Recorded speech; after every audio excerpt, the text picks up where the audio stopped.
It is closing time for the 2024-25 Montreal Canadiens. You don't have to go home, but you can stay here with us. We're going to break down the game, talk about some playoff regrets, talk about the rest of the playoffs, and remind you that we're still going to be here all summer.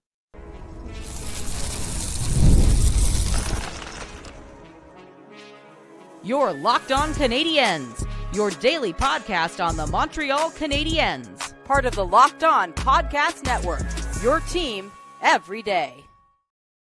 Hello, everyone. Welcome into episode 1300, unlucky 1300 for the Montreal Canadiens of Locked On Canadiens. Thanks so much for making us your first listen of the day and for subscribing wherever you get your podcast. Doing that supports us here on the show and means you won't miss an episode, and it means a lot to us. So thank you. Today's episode is brought to you by the Amazon Fire TV Stick 4K. Turn any TV into your Xbox. No console required. Head to amazon.com/Fire TV Locked On to learn more. My name is Ian Boisvert, also known as @MaybeIt'sIan, and I am joined, as I always am, by the wonderful Laura Saba, also known as the Active Stick. Laura, I'm going to throw to you, as I have often through these playoffs, because I know you, I think you handle these playoff games in a more emotional way than I do. I think that that's a fair way of putting it. And I like to get your take off the bat after games like this. So Laura, the floor is yours. The Canadian season is over, and you think what? Honestly, I can't be disappointed. And I can't be surprised. Nobody goes in thinking their team is going to lose or wanting their team to lose or, courting any of that bad juju. I definitely would not have wanted to do that.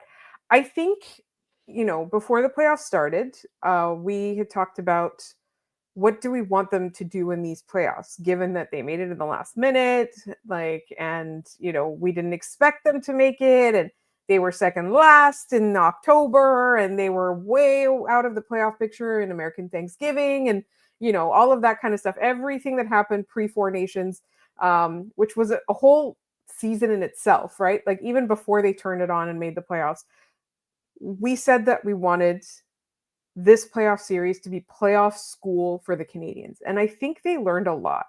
Now, I do want to take this opportunity to welcome the Caps fans now that are going to say that that's cope. I really just want you to stick around. Please stick around past at least 2 ad reads, and also leave a comment. And also tell your friends to come and leave comments, because I really hate dollars. So I don't want any of that. I'm always saying I got too much of it. Yeah, we got too much money. I'm just throwing it away. I just started burning it because I don't know what to do with all of it. Yeah, so I do want to appreciate that. It's not like this is the thing, okay? Let's look realistically at this. This is a team that has taken massive strides this year, massive strides, and shown us a lot of hope. And at the same time, this is a team that was not ready for prime time. Now, we can talk about the egregiously bad officiating. It was. Objectively, it was.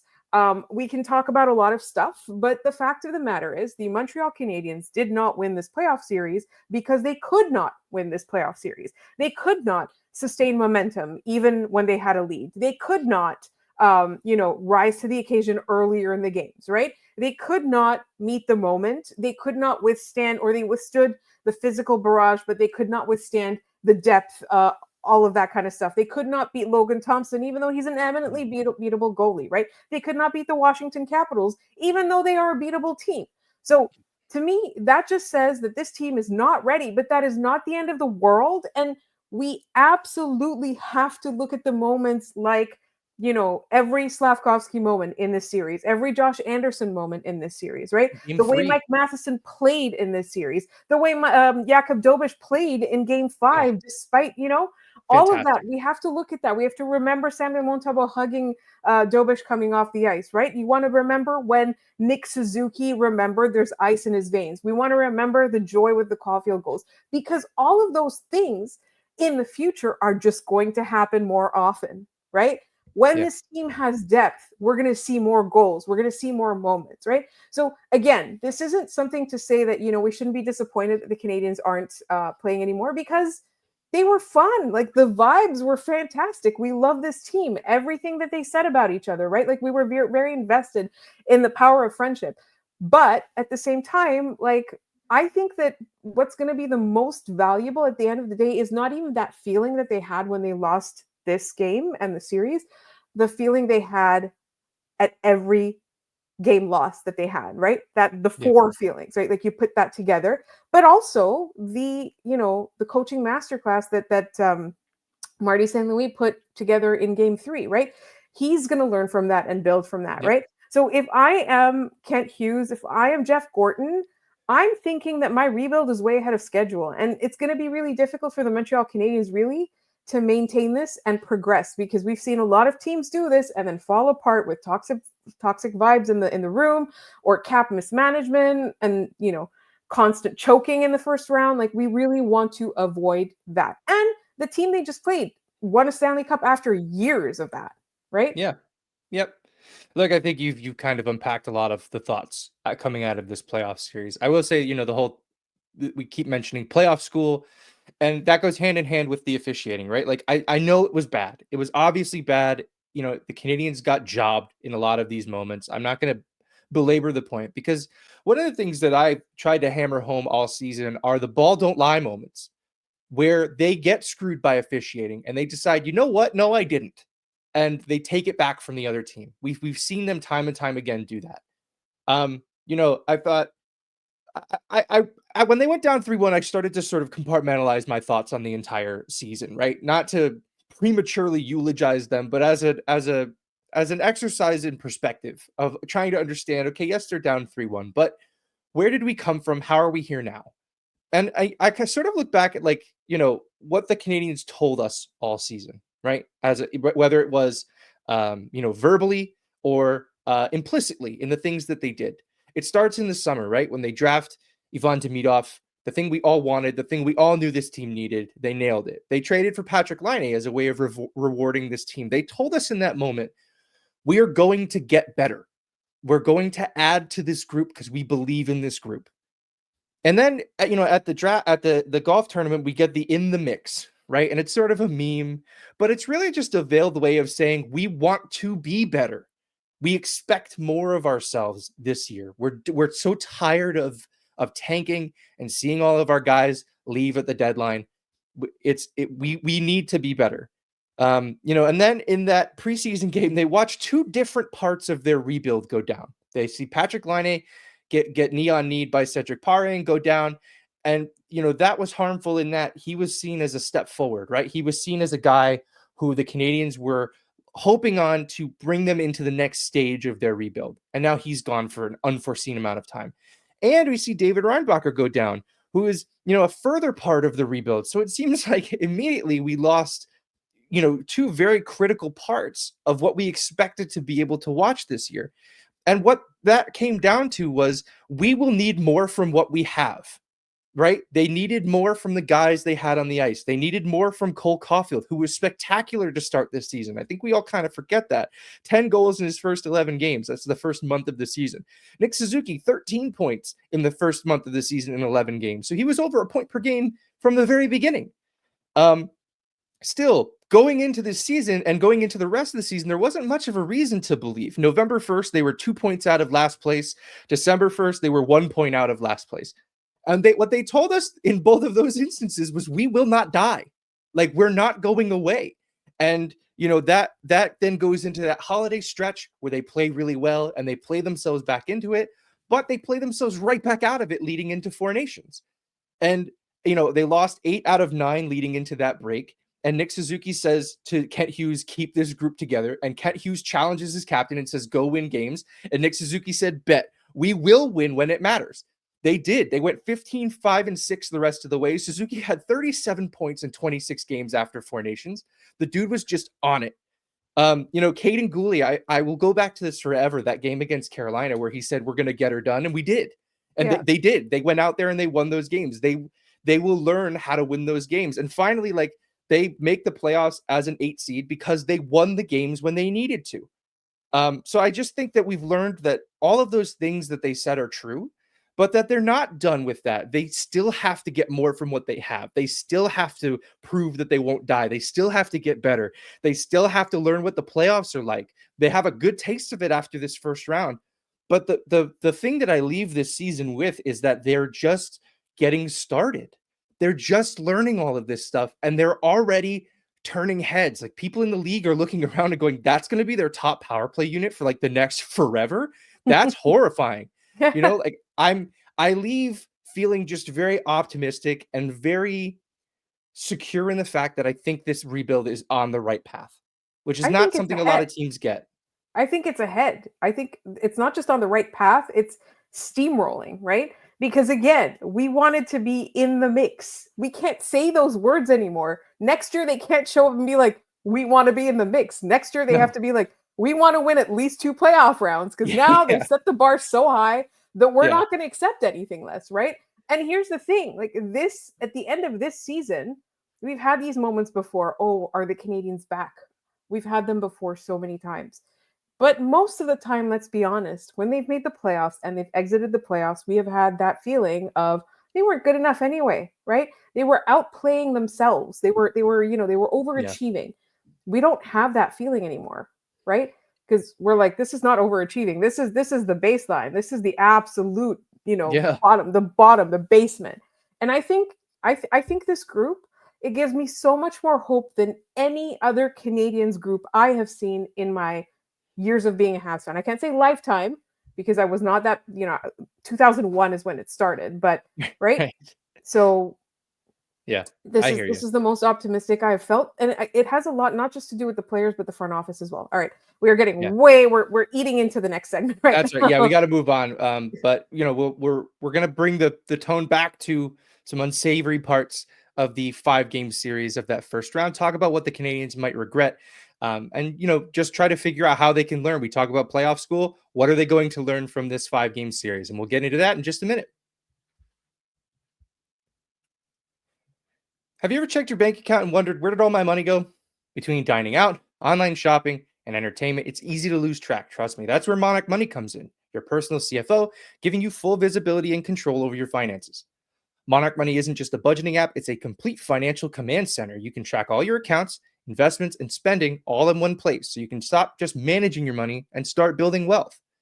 I started using Monarch just to get a better grasp of my spending. When I started using it, I realized how much I was spending on food delivery. Spoiler alert, it was a lot. Now I budget smarter and save more. Instead of juggling multiple apps from credit card apps to banking apps, you can use your Monarch Money to check your finances, track spending, and even plan long-term goals. Managing money with your partner is smoother than ever. You can track shared and personal accounts, set goals, and stay on the same page without the stress. Take control of your finances with Monarch Money. Use code LOCKDOWNNHL at monarchmoney.com for 50% off your first year. That's monarchmoney.com, code LOCKDOWNNHL for half off your first year. All right, Laura, we are positive about the macro sense of the Montreal Canadiens, right? the when you take a larger fisheye lens look at this team and you can see the whole picture, it becomes a lot clearer. It becomes a lot nicer. However, there are parts of this series that I think the Canadiens could have influenced a little bit more, and I think may influence how they attack playoff series in the future. The one that I'll start with is one that they probably won't be able to do in other series, and that's recognize the goalie you're facing. And because Logan Thompson was a backwards goalie, they just kept shooting glove side on him because that's where blocker side usually is, which is usually a weakness for goaltenders. But they just kept shooting that side because they're just like, oh crap, I forgot. He doesn't catch with that hand, or he doesn't block with that hand. He catches there. So shooting blocker to me was like my catchphrase during this watching these games at home on my couch. It was like, why are you shooting glove all the time? Shoot blocker. And they just never really picked up on that. Do you have any sort of series wide regrets that you would look back on and say, hey, they should probably have done something different there? Yeah. Face-offs. In what sense? So like you said, face-offs are games are not won and lost on face-offs. It just gets harder when you Yeah. lose them in the wrong situations. And I found that a lot of the team elevated their game because the playoffs are a different ball game. And some of the others had no answers for Washington, right? I don't want to see your stats going down in the playoffs. I want to see them go up. That's one. Two, I think that there were moments where I thought that the game would have been easily winnable if the Canadiens just showed up 5 minutes earlier, 10 minutes earlier, right? So that 60-minute effort. And again, the first 10 minutes, of the series entirely, that should have been it. That should have been the only time you weren't prepared, because after that, you knew everything that was coming at you, right? Yeah. So that's also another one. Obviously, you wouldn't have an injury to Samuel Montembeault. That's not ideal. Sure. You wouldn't have Line get injured, right? You But can't that's not control something you those can things, actually right? control. Yeah, you can't Right. control that. Um, I will Ivan, say, if I can just tack on to the Line thing, even when he was healthy, I think they made the switch to Demidov on the power play too late. yes, I that's think exactly what that I was going to say. Ivan Demidov should have been brought up to the top power play unit earlier, simpatico. Yes, right? like it was, Yes. especially watching them, even in this last game where they didn't score, just watching Demidov move It the was just puck. so much It, better than yes, everything we've seen, right? It was just so good. Like, I thought that third period was really exciting. I just wish it had shown up before, right? And I thought right. that, like, watching them, I was like, with these kinds of weapons and the way that they can play, they should be able to do this like for longer during the game, right? Like, if they had been able to do that for 10 minutes longer. Again, right? Like, those efforts. They need to be more sustainable. They need to pace themselves, and they need to be ready, right? Because this Washington team may very well be the easiest team they face in the next 10 years, right? We don't know, right? We don't, again, Yeah, who right? We don't knows? know, right? But it could get much harder than this from now on, right? Much bigger, much faster, much more talented, better coach, whatever it is, right? So they have to live each day, or they have to prepare for next year and the year after that. They have to prepare that this was the easiest that they were going to get it, and they have to be able to overcome that. I also think that they did lose their heads a little bit in moments in game one and in game four, which I did not love. That Yeah, was really, really important. I also felt that there was something about the mixing and matching at times, the line blending during the games, that I was just like, yeah. just put them back, Marty. Just put them back.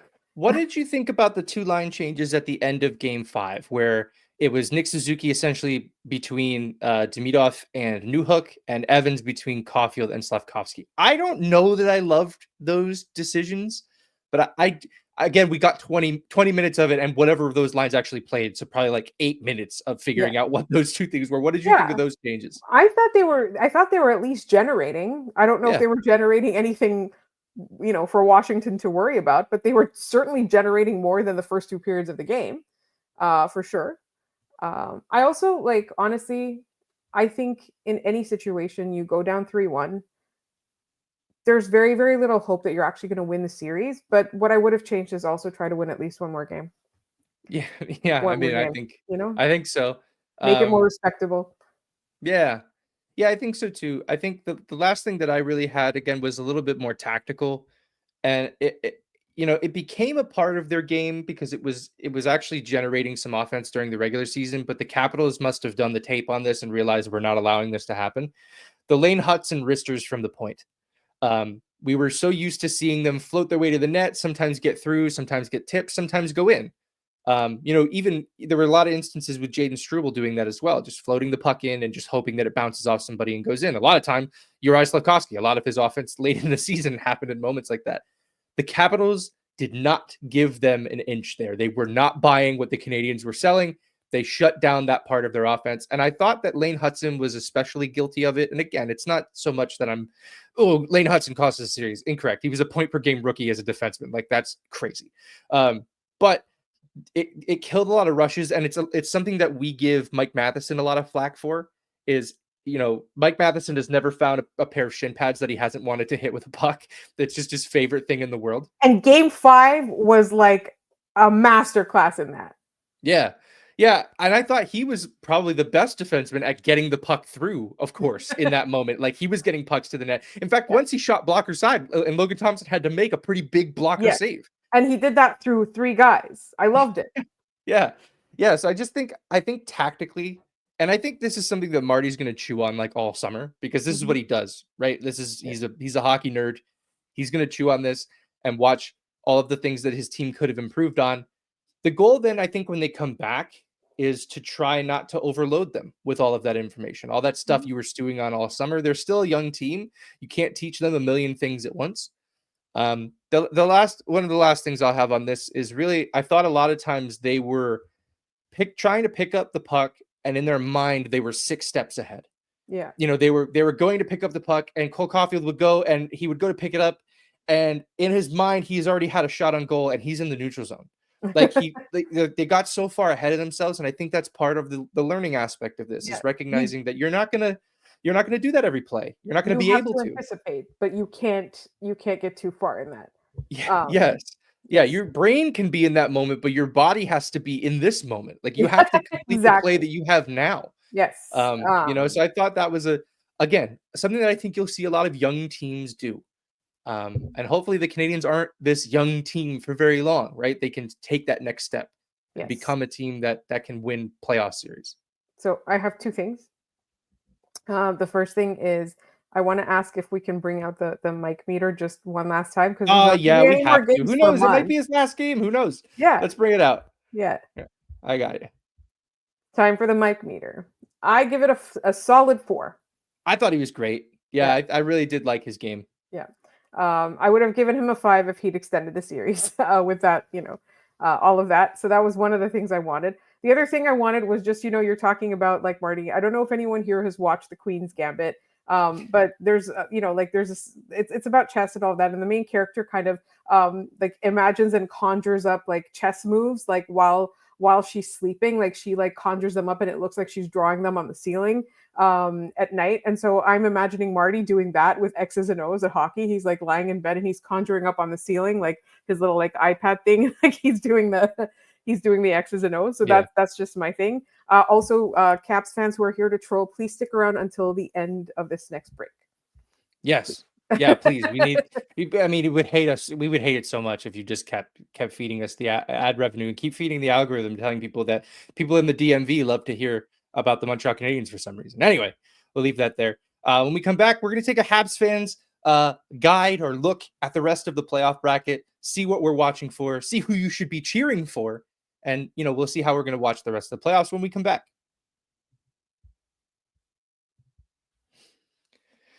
Did you know your Fire TV is also an Xbox? Turn any TV into your gaming and entertainment hub with Fire TV Stick 4K devices. No console required.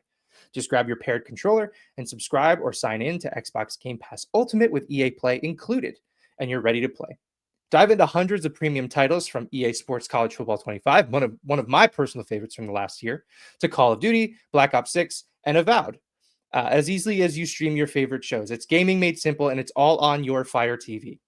With 4K streaming, watch more than 1.5 million movies and TV episodes from your favorite subscribed services like Netflix, Prime Video, Disney Plus, Max, and more. Or you could watch us. All your favorite Locked On shows are available on your Amazon Fire TV.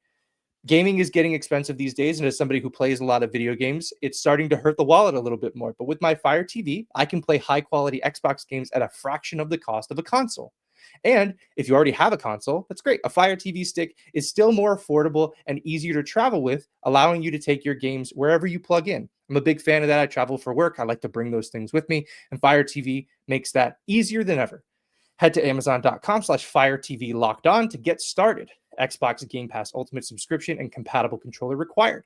Available on select devices, including Fire TV Stick 4K 2nd Gen, Fire TV Stick 4K Max 1st and 2nd Gen, and Fire TV Cube 3rd Gen. All right, we are back. And before we get into the rest of the playoff bracket, I do think we are obviously being fed information from our intrepid reporter, Scoop Matla, who is letting us know the Canadiens' laundry list of injuries is making its way public. It's a He lot. has said it is. I'm sure this isn't all of them. Gallagher had broken ribs. Alex Carrier's ankle is elephant-sized per Scott. I don't know if he's quoting someone there. And Anderson apparently has had multiple injuries since December, which I am shocked. yeah, obvious. Like I wouldn't have been surprised if the injury report said Josh Anderson amputation, and we just didn't know he was missing like an arm. So yeah, look, that's gonna come out. These guys have been banged up. They've been warriors and playing through it, and There's going to be so much more. There's going to be so. I'm curious as to what Samuel Montembeault has. Yeah, I know that was. It's A weird. hammy? It was a no contact injury. It looked like he was holding his hip when he came up lame, but we'll see what happens there. Anyway, let's take a look at the rest of the playoff bracket because there's a lot still going on. The first round is still underway across most of the NHL. And in the East, you've only got 2 series remaining. You have the Battle of Ontario, which, by the way, if we can talk really briefly about the Battle of Ontario, what a Did not live letdown up that to its series hype. has been. No, Not at I'm all. so disappointed that we finally got one of these and it's been a wet fart of a series. The It's only thing that absolutely could make it better is if the Leafs blow a 3-0 lead. Like that's Which, the only thing that can, which as of right now, we are on pace for. yes, But like, is there any, I guess at this point, like, is that the funniest outcome is just the yes, Leafs blowing this lead, yes. even though Because Ottawa would win and I'd prefer them not to. yes, look, I think they both should lose, but there's no universe in which that happens, right? No. Obviously. And the series has been really not entertaining. So the only entertaining thing that could come out of this is a reverse sweep, which I think would be hilarious. It would be Yeah. hilarious. And I then we'd also get think Willie Nylander. Yeah, and I also think Florida spanks whatever team comes out of that series anyway. Yeah, They it's just gonna be really defeated the funny. Tampa Bay Lightning in 5 games and really didn't look close for most of it. Hey, that's fun. We won as many playoff games this season as the Tampa Bay Lightning. So take that, John Cooper, down in Tampa. The rest of the bracket in the East would just really be the Carolina Hurricanes defeated the New Jersey Devils. So Washington and Carolina is the only matchup in the second round that is set so far. I can't believe the Washington Capitals have made it so I feel like I have to cheer for the Carolina Hurricanes. Like I I was can't gonna believe cheer that for is the them outcome anyway. of this. I was going to cheer for them anyway. Yeah, Yeah, absolutely. Because I don't really particularly like the Carolina Hurricanes, but I'm a big fan of Eric Tulsky. I'm a big that's fan of how true. he's smart, and I want smart GMs to win things so that more people will, bring in smart people and not just like hire a retread who played hockey for 5 seconds in college one time, but he knows all the Yeah, hockey people. Like I don't want that. I want them to hire outside the box, right? That's why if I wasn't a Canadiens fan, I would be invested in the Canadian success. Yes, Kent Hughes is a hockey guy, but he's a hockey agent. He's not some guy that played. He's yeah, not. they went to a different pool Yeah, there. yeah. It's a different pool. I want them to expand that pool in coaching and everything like that. I also think it's going to be really funny watching Rod Brindamore Yes, react thank to you. anything. To Yeah, anything, it's just going to be hilarious. Um, I'm not here saying like, oh, the Canadians lost to the Caps, so I want them to go all the way, or oh, the Canadians lost to the Caps, so I want them to like, it's Carolina to wipe the floor with them. I just want Carolina to win because of like for philosophical reasons, really. yeah. And then just imagine Rod Brindamore against Florida. Oh, that'd be great too. Rod Brindamore and Paul Maurice going at it in post game Yeah. things. Paul Yes. Maurice and John Cooper were going at it trading barbs in that series, which I really enjoyed. That's the That was professional really wrestling funny. aspect of this that rules. Really But you're funny. so right on Carolina and Eric Tulsky, because I think I'm hoping that Carolina can go on a run here just because they tried to take a big swing for Mikko Rantanen and it didn't work and they had to pivot and they did pivot. And if they still manage to win and go on, or at least go on a long run, maybe it encourages general managers in the future to get more creative and be like, well, maybe he doesn't sign with us. But yes, Crosby. But maybe it doesn't convince them that like, they can take that big swing every time. But like maybe they try more often, which is all we really want. And Yes. yes, Rod Brindamore, if the Capitals get away with half as much stuff as they got away with in this series, Rod Brindamore is going to be purple by the end of the second intermission of game 1. Yeah. Like It's it's gonna be going so to funny. be incredible It's to gonna be watch. fun. That's going to Yeah. be great theater to take in. Okay. But on the flip side, if the Capitals do end up winning or going far, I won't be too bummed because Spencer Carberry is the guy Toronto let go before they blew it up. Well, they didn't really blow it up, but you know what I mean. Before Well, the yeah, whole they allowed Spencer Carberry to get away, right? So I think it'd be funny yeah, if, I do if too. he does That'd be well. very funny. He's very Let's smart. look out west quickly. Yeah. Winnipeg and St. Louis are tied at 2 in their series as we're recording this. However, game 5 is underway. They're also tied at 2 in that. So you're getting no information from us here. You know the answer Yeah. already in the morning. I mean, obviously we're rooting against the coward Mark Scheifele as we always will. I We know are. Yes. Jets fans are like, why do you still call him that? So, well, because he's still the coward Mark Scheifele. Thanks for asking, though. I appreciate your concern. Are we He did missing not anything experience else any there? personal growth. He did not Yeah, experience any personal growth. I also just don't like St. Louis all that much. So like the team, like the Blues are yeah, just like in French we call it plate. Ils sont plate. I don't want to yeah. see much more of them. Like Yeah, no, I so. agree. Yeah. Dallas, Colorado. I'm bummed that this is a first round series. This should be a conference final, and it's Yeah. played out like one. It's been Yeah. fantastic hockey. I'm always rooting for Arturi Lekkinen. In my bracket, that I had the Avalanche winning the cup, so for them to go out in round 1 would be a bit of a bummer for me. But Mhm. I love this Avs team a lot. They're so much fun to watch. Yes, they're a really good team. Here's the thing. Sorry, Kate. I also like Dallas. I like both teams, right? And Yeah, I think that both teams have done a really good job of, putting together success, you know? And so for me, if either team wins, I'm happy, but I have a preference and a strong preference for Colorado. That's my Yeah. um No, I think either way that the team who wins that series might be the one holding the cup at the end of the year. yes. The rest of the bracket, Vegas, Minnesota has actually been a little bit more entertaining than you'd think a Vegas, Minnesota series would be. Yes. However, Minnesota had the chance to go up 3-1 in a series for the first time in their franchise history, and they blew it, and now they are down 3-2 in that series. Do you have any rooting interest there? Honestly, I don't care about either team. I don't hate Vegas like most people do, but I just really don't care. Yeah. Do No, what I you want. agree. Do what you want. I don't either team could leave that series and I'd be Yeah. fine. Yeah. And then the one where no lead seems to be safe in Edmonton and LA. LA, I believe, led the series 2-0. Edmonton has won the last 3 games, including the last one in overtime, in which they tied it very late in the game. What are your like these teams have run into each other every year for the Yeah. past 4 years? Like, Mhm. what is this? Can LA finally get this done, or is Edmonton just on to the second round again? I think so, but I would like to see LA win just for that reason. I like Phil Deno, you know. I Yeah, like always rooting yeah. for Phil. And I like what they did at the beginning of their rebuild. I can't really speak too much of like what they've been doing in recent years, particularly with Bergevin there. We know the vibes there are not successful. Yeah. So you know, I'd like to see LA, but I would be shocked if Edmonton didn't progress far in this. Well, and Edmonton made a change in goal. They're not rolling with Stu Skinner anymore. It is Calvin Pickard the rest of the way. They So, I appear mean, to at have least for learned a now. lesson. Maybe, but like, man, when your B option is Calvin Pickard, woof. Like, that's Yeah. not good. That You team got to should score have a lot of another. goals. Yeah, they're gonna have to get a goalie this year. It's too Yes. bad they didn't trade for Jake Allen when they had the opportunity to. Yes. I do want to ask one thing. When you Yeah. did all your math and you found that the Nick Suzuki line was the top line that was in the playoffs, did that include Edmonton? Yes, right? They were ahead of Yeah, Edmonton. yep, Yeah. yeah, and they have some good lines, but they've also been getting dummied a lot by LA. Yeah. Like the Nick Suzuki line kind of just cooked when it was on the ice at all times. That's why I was kind of shocked they took it apart in the third period. It was like, well, that's your line. I Like think that. it's because the defense did one good thing. Like that Yeah, defensive pair in Washington did like a good thing or maybe 2 good things, and then yeah, Marty panicked. yeah, Fine. for It's sure. fine. He'll learn. All right. Before we step aside, just want to throw a quick reminder, and really a thank you. This was my first full season doing this show. It was a lot of fun. I'm glad we got a fun season. I'm glad, a lot of folks have had fun listening, and I hope that you continue to enjoy us over the summer because we're not going anywhere. We're still 5 shows a week. We've got a lot of stuff to start talking about. Sure, we're talking about the draft a little sooner than we would have liked, but we will get some draft coverage in. The Laval Rocket are on a playoff run. We'll be covering that to the best of our ability as well. We They won have their first fun game. bits. What's that? They won their first game. They did. They're up 1-0 in their best of 5 series against Cleveland.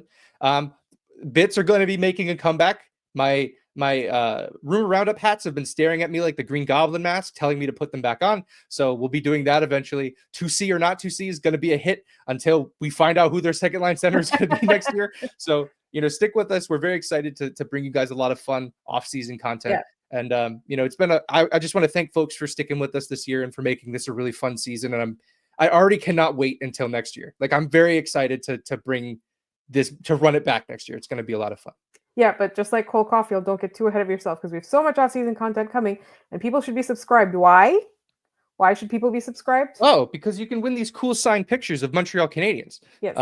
You can, if you join our contest by subscribing on YouTube and writing contest entry down in our lovely comment section, you'll be entered to win this Josh Anderson signed photo when we hit 4,500 subscribers. And then this Arbor Xhekaj signed photo when we hit 5,000 subscribers. So if you keep participating in that, we'll hit that subscriber goal quickly and be able to do some drawings and hand out some cool prizes. Yeah, and I just want everyone to know that Ian loves giving away all his Habs memorabilia. Take it away. And he's got plenty of more of it. So stick around because there's going to be more contests on the audio too. The one I won't give away is a gift a friend of mine and listener of the show, DF, got me. It is a signed Kirby Doc baseball. It's my favorite. It is my prized possession. I don't know why this exists, but I'm glad I have it. That's not going anywhere. I would be mad if you gave that one away. It sits in front of me every episode. It is my reason to be. I love that thing. It's just so Ian coded. I just love it a lot. Baseball superstar Kirby Doc.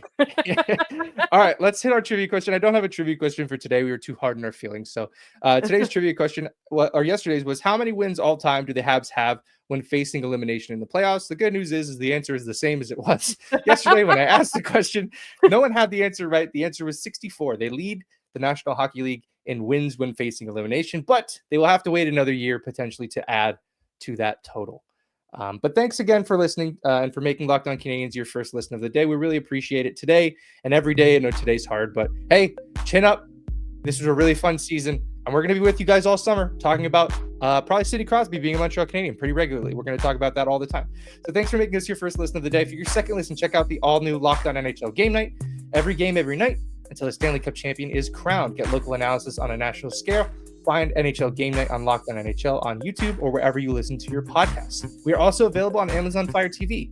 On your free Fire TV channels app, click the Montreal Canadiens logo in the hockey section, and you can watch all of our episodes there as well. We are Locked On Canadiens just about everywhere on social media. Blue Sky, TikTok, Instagram. Still going to be firing out content for you guys, so stick with us. Send us ideas. If you guys have thoughts, people we should talk to, give them to us. We'd love to know what's on your mind and what kind of content you'd like to see us make. My name is Ian Boisvert, also known as @MainBT, and you can find Laura at The Active Stick. Thanks so much for tuning in. Really fun season. Can't wait to get the off season going.